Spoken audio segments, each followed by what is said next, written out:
Am I the a-hole for refusing to babysit my sister's kids any further after her son lied to her about me? My sister is a single mother with 2 children, an 11 and 7-year-old. The 7-year-old is a boy while the other one is a girl. She works a lot and doesn't have a lot of money to afford babysitting, so I started watching her kids for her for free. There was an incident one day where the 7-year-old had gotten mad at me because I wouldn't let him jump on the couch. I explained to him he would get hurt, and he threw a tantrum. Which was normal, it's what young kids do. Well, around the time my sister gets home, he starts suddenly bawling his eyes out and running towards her. I'm confused, as he was just fine a second ago, but followed behind him to greet her. He immediately starts on a rant about how I had a man in the house, and how neither him or her sister had eaten at all that day. My sister was rightfully pissed and started asking questions. I shook my head, said it was lying, and that she had cameras so we should probably sit down and watch them. She said no, and that I needed to go before she called the police. So I left. A few hours later, she calls me and apologizes, saying she watched the footage and saw no man enter the house at all, and that she had seen that her son had refused to eat the dinner I made them. She asked when I could come by next, as she hoped I understood a misunderstanding, but I said I would no longer be babysitting for her.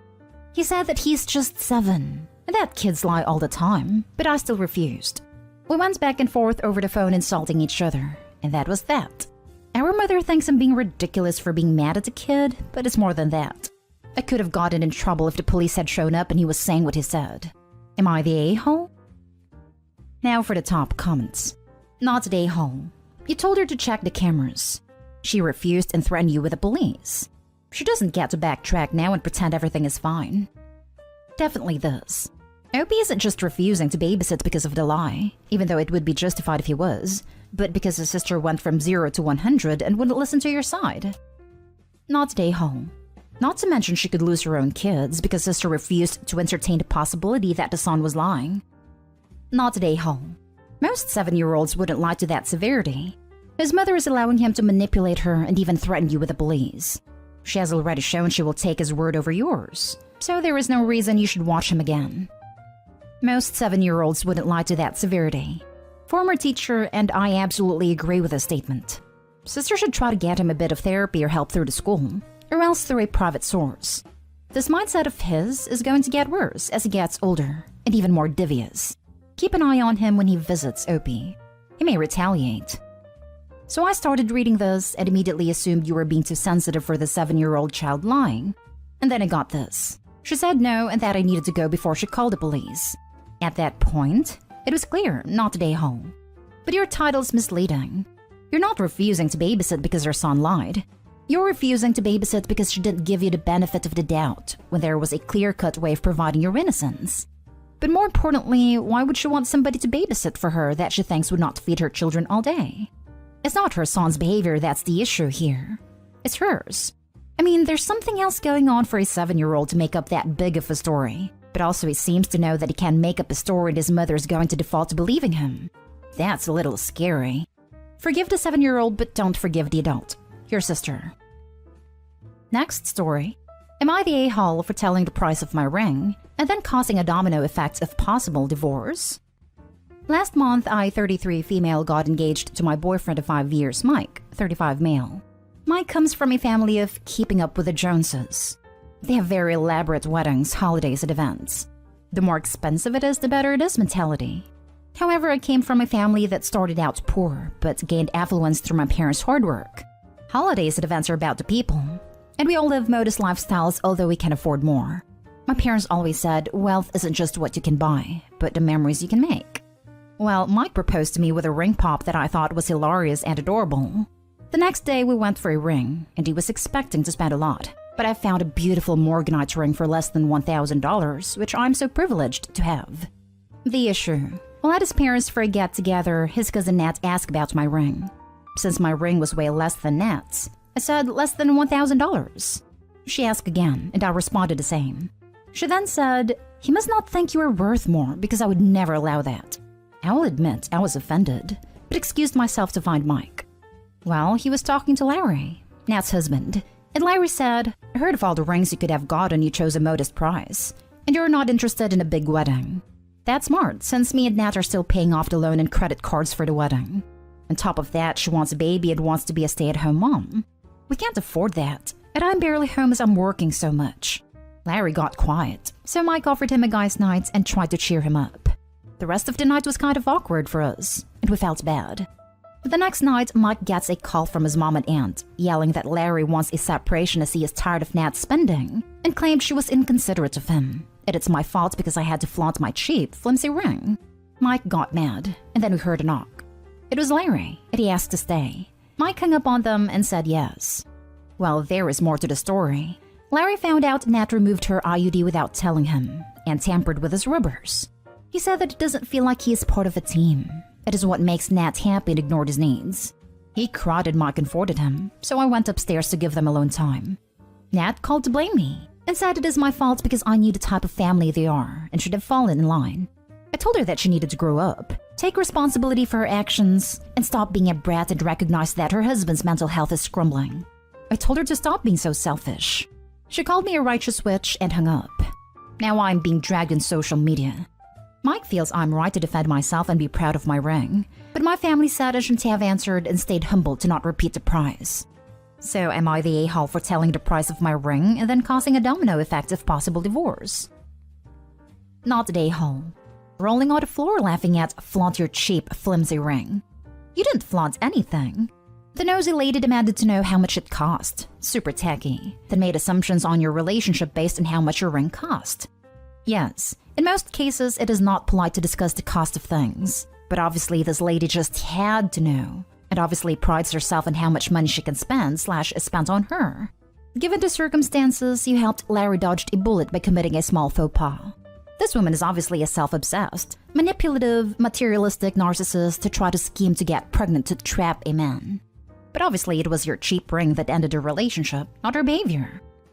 But by revealing the price of the ring, Opie forced Nat to travel back in time and tamper with his condoms and remove her IUD.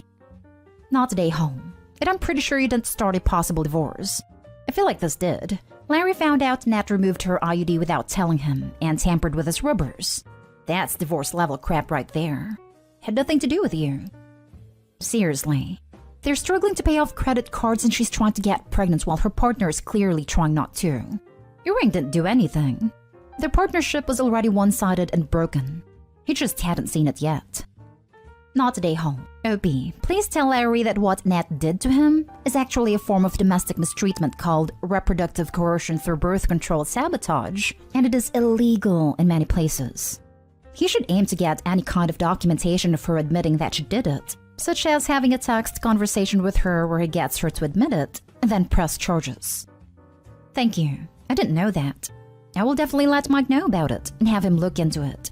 I think it's better that way since Mike and Larry are close.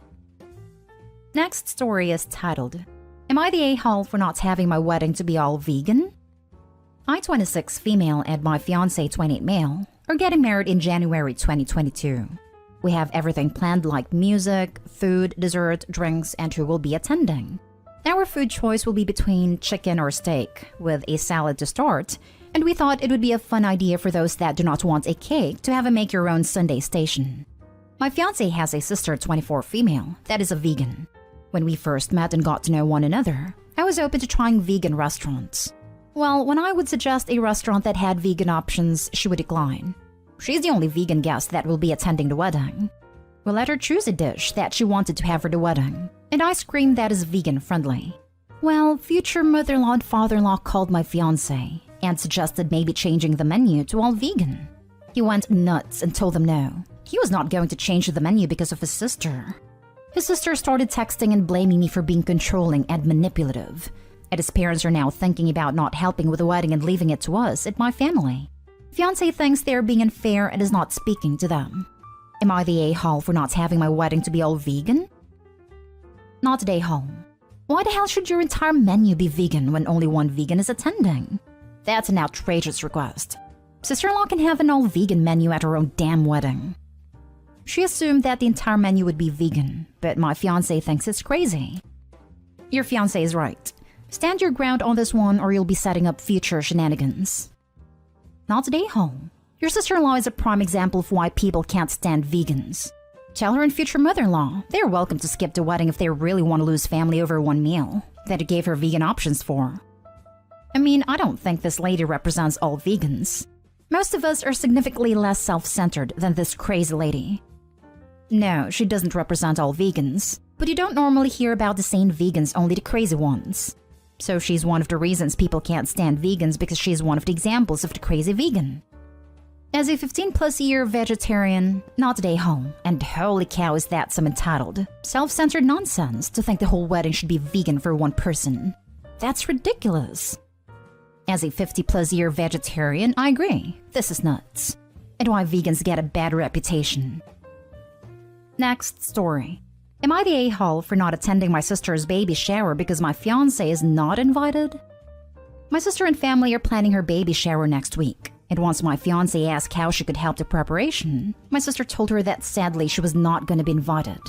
My fiancé was crushed with that reply, and requested an explanation as I did, since it was very sudden. My sister and mom's explanation was that my sister-in-law, my brother's wife, doesn't feel comfortable with my fiancé there because she feels insecure around her. My sister-in-law has body image issues and feels uncomfortable around women who are skinnier than her. I said I understand sister-in-law is struggling, but it's unreasonable to exclude my fiancé from family gatherings for that reason. My sister and mom apologized for how things turned out, until I said that if my fiancé is excluded, I won't attend either. They got surprised I said that. It demanded that I attend as I'm the brother of the future mom. My fiancé called my sister-in-law trying to have a civilized talk about it, and tried to be sympathetic to sister-in-law's struggles, trying to explain to her that she shouldn't compare herself to others and stuff like that. My sister-in-law then replied that my fiancé has it easy, so she shouldn't complain for the one time she's excluded from something, because sister-in-law has been excluded from society her whole life because she's overweight. For the record, my sister-in-law is almost as skinny as my fiancé. She's not overweight. They just have different body types and shapes, but she's nowhere near overweight. But even if she was, that would not justify my fiancé being excluded for appearance. Long story short, my whole family have turned against me now, and say I'm the a-hole for not attending one event without my fiancé. Am I the a-hole? Now for the comments. Not the a-hole. I know what it's like having body image issues, but that never is an excuse not to invite the kid's future aunt to the baby shower. You not going is your choice, which isn't an a-hole thing. Your family seems to be the a-hole here. To add, if her issues are so severe that she both has problems being around people who trigger her, and even sets out to attack them like she did Opie's fiancé, she needs some pretty focused therapy. Especially if she's going to be a mom. Like, let's have emotionally stable parents who aren't severely triggered by the mere presence of a skinny woman, please. I mean, the doctor is going to talk to her about her weight, and the baby's weight once it is born basically all the time, because it's important for her health. If she's that focused on the issue, she is going to have a bad time. Not today, home. She's literally being excluded, by your sister's own words, for her body. That's so messed up regardless of someone's size or shape. Good on you for sticking up for your fiancé. They're basically body shaming your fiancé. The logic is so backwards, it's not even funny. What does your brother, sister-in-law's husband, say in all this? I would not be okay if my wife wanted to exclude someone, unless there was a justified reason. Good job standing up for your fiancé. Not today, home. Your sister-in-law needs help. She can't spend her life excluding people who are slimmer than her. Your family are happy to exclude your fiancé over this? They should be welcoming her to your family. Why does sister-in-law comes first here? It's not even the sister who didn't want to invite her for personal reason. It's the sister-in-law. Opie's sister is letting the sister-in-law walk over her. And I suspect it's because the sister-in-law is a jerk the sister doesn't want to deal with. So they ask for the fiancé not to come because they knew the fiancé wouldn't make a fuss out of it, whereas the sister-in-law might. If they do it now, what's next? The fiancé not being invited to Christmas or Thanksgiving because the sister-in-law is an insecure a-hole? Opie is not an a-hole, and good for him for sticking up for his fiancé. Now for the last story. Am I the a-hole for not babysitting for my ex-sister-in-law anymore? Short and snappy.